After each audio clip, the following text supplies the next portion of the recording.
So this unit is on electric circuits, and previously the students had an in-class activity where they basically built a circuit with breadboards, resistors, and batteries.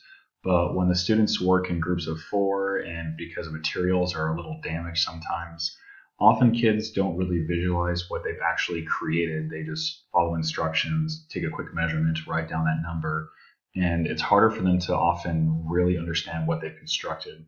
So this basically free software, this free simulation provided by PhET, basically lets students actually build that same exact circuit they did earlier and lets them better visualize what they've done. So to begin, we'll start with a battery. And what's great about this, I can actually change the battery value to match exactly what the kids had earlier in class today. They had small AA batteries, which are 1.5 volts. Actually, no, sorry, they had a D cell battery, still 1.5 volts. And then essentially they're going to have some wire. And here they're going to attach a resistor. This is what was given in today's lab. However, they all had different resistor values. I made sure to mix it up. That way less students were likely to copy each other. The first resistor I did give them for one group would be 10 ohms, some more wire, then maybe a resistor of 15 ohms. What's interesting, you'll notice when I change the resistance value, a color actually changes on here. This is true for real resistors. They actually use color coding to indicate the value because these resistors are usually very small. To actually have a large print of that value is not very feasible. So we have a color code. Again, this one will be 20 ohms. You'll see a red band appear. Again, this is how you can tell the value of the resistor.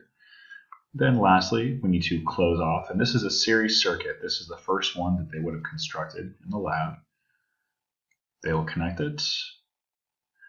Okay, and once they have it connected, basically they can see right now it's a little slow, but you can see that there is current moving. And what students can use, they can use a non-contact ammeter. It tells them right now current is flowing at 0.03 amps. It's going very, very slow because this is a relatively small voltage and we have a fair amount of resistance. And students can basically look at this and understand this happens with a series circuit. Also in today's lab, they would have measured voltages with a voltmeter. What I want them to do with the simulation is to kind of confirm what they measured earlier. Across that resistor, was it about 0.33 volts? Across this one, was it about half a volt? And across that resistor, was it about 0.67 volts? And this is a way for them, in a way, to double check what they built earlier today, but also just to sort of visualize, okay, we see charge is moving. This is what you're actually measuring when you're looking at your current and your voltage drops. You're comparing from one side to another. Now, this is their first construction. They should have a series circuit. And then afterwards, they basically were asked to make a parallel circuit. So for this, let me delete some of the wires. Parallel circuit basically has parallel paths, and students have already we've had lessons about this, so this shouldn't be new for them to construct. Parallel circuit, I'll come in and place my wire to connect the resistors.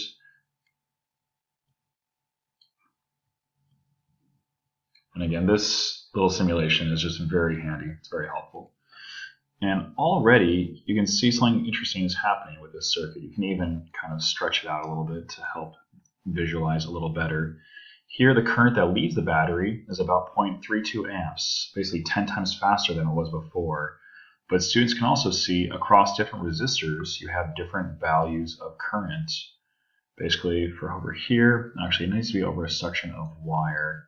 So what I should probably do is stretch out, okay, here we go, 0.17 amps for right here, 0.07. You can basically measure the current going through each one of my resistors, again, using the software. And again, I can check the voltage drops, and again, this should match what students had earlier, identical voltages across each and every location. So again, this helps them kind of see, oh yeah, it seems that the weaker resistor has faster current flow through. The very strong resistor over here is going very, very slowly. This matches the current laws that we have discussed and looked at so far in our lessons. And now lastly, after they've measured and checked the data for this parallel circuit, they're going to then build a combination circuit. A combination circuit is a mixture of series and parallel. For this, let me delete these extra circles. For this one, we first have a section of wire, and this is going to go, and this resistor is going to be in series. But then these other two resistors are going to end up having a parallel split. Actually, can I remove that? Let's see, Control Z. Unfortunately, does not work for undoing. I guess I'll place a new resistor. And again, that was the red tag one. I know that one has a value of 20 ohms. Okay, for the parallel, I'm going to have split in the wire. This is what makes it parallel. Wire comes back. And lastly, this goes to the other side of the battery, completing my circuit.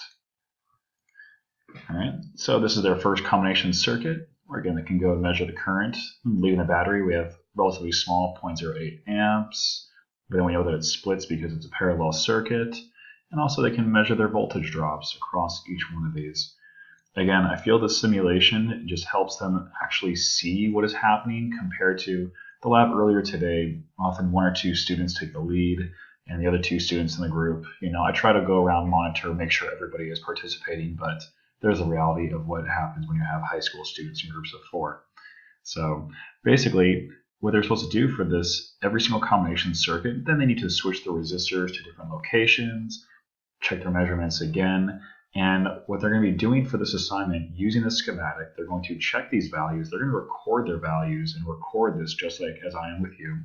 And I want them to then explain and justify how they got their data, what makes sense, and why does the voltage and current change for each of these different setups.